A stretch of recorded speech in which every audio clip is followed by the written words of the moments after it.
There is nowhere like Scotland. Scotland is a country in a country. It is part of Great Britain, England, Scotland, and Wales, and of the United Kingdom, England, Scotland, Wales, and Northern Ireland. Scotland is in the far northwest of Europe, between the Atlantic Ocean and the North Sea. It is often cold and grey, and it rains a lot in some parts of the country. But the people of Scotland love their country, and many visitors to Scotland love it too. They love the beautiful hills and mountains of the north, the sea and the 800 islands and the 6 cities, Edinburgh, Glasgow, Aberdeen, Dundee, Inverness, and Stirling. The country is special, and Scottish people are special too, often warm and friendly. There are about 5 million people in Scotland. Most Scots live in the south, in or near the big cities of Edinburgh and Glasgow. Most of the north of the country is very empty. Not many people live there. A Scottish person is also called a Scot, but you cannot talk about a Scotch person. Scotch means whisky, a drink made in Scotland. Scottish people are British because Scotland is part of Great Britain, but you must not call Scottish people English. The Scots and the English are different. These days, everyone in Scotland speaks English, but at one time, people in the north and west of Scotland did not speak English. They had a different language, a beautiful language called Gaelic. About 60,000 people, 1% of the people in Scotland, speak Gaelic now. But many more want Gaelic in their lives because it is part of the story of Scotland. Scotland is not a very hot country. In the summer, the days are long and it can be warm. But in the winter, the days can be just 7 hours long, and it often rains. For many years, Scotland was a poor country, but now things are better for most people. There is oil and gas in the sea between Scotland and Norway. Edinburgh is an important place for money, and there are big banks there, like the Royal Bank of Scotland. People in many countries drink Scotch whisky, and the whisky business makes a lot of money for Scotland. Tourists visit this beautiful country, and that brings money to Scotland too.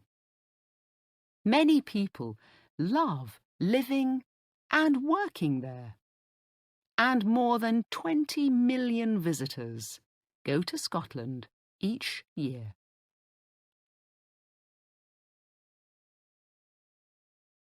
Scotland is the oldest country in the world.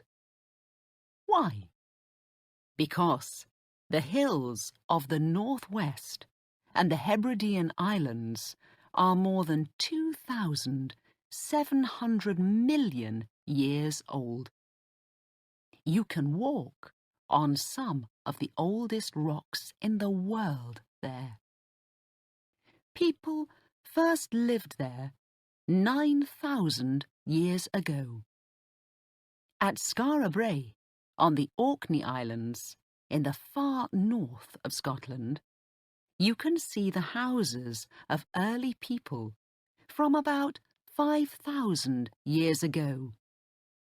The houses at Nap of Hower, also on the Orkneys, are the oldest in Europe.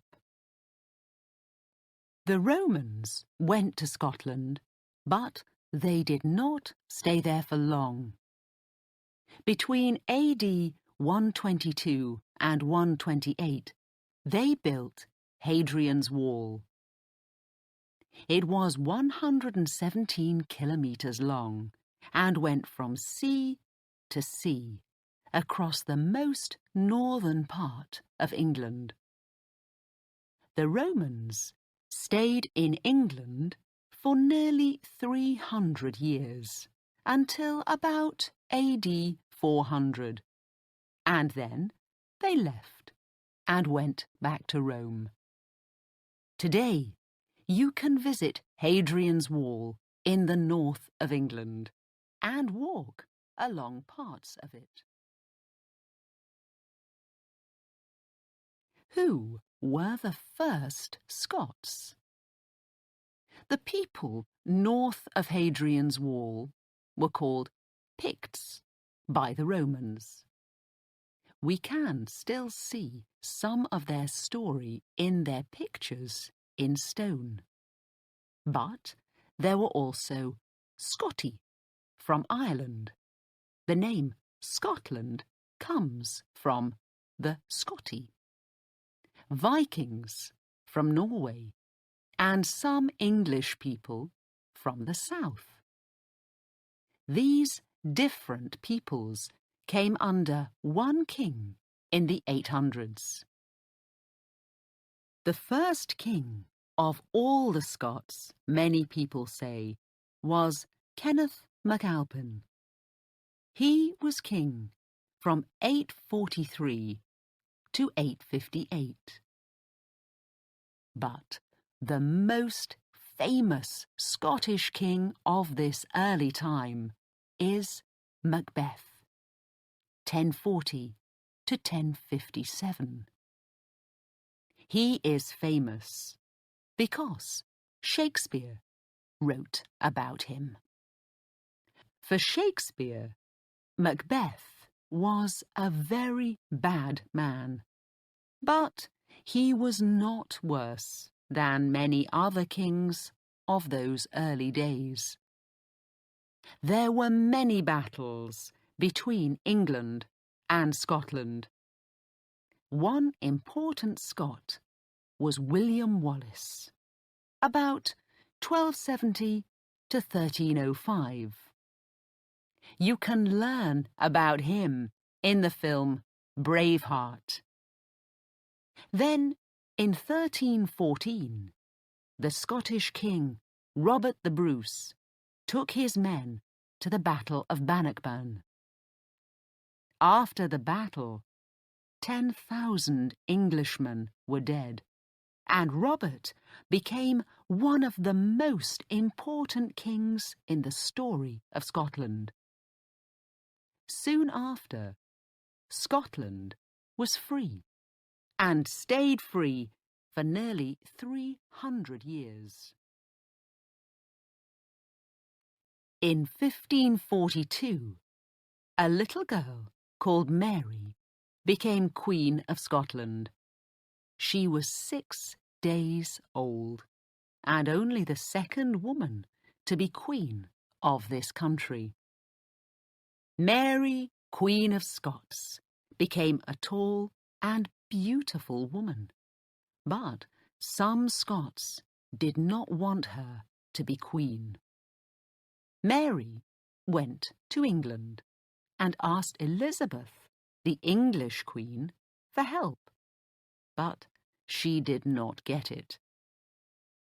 She never returned to Scotland and died in England after 19 years.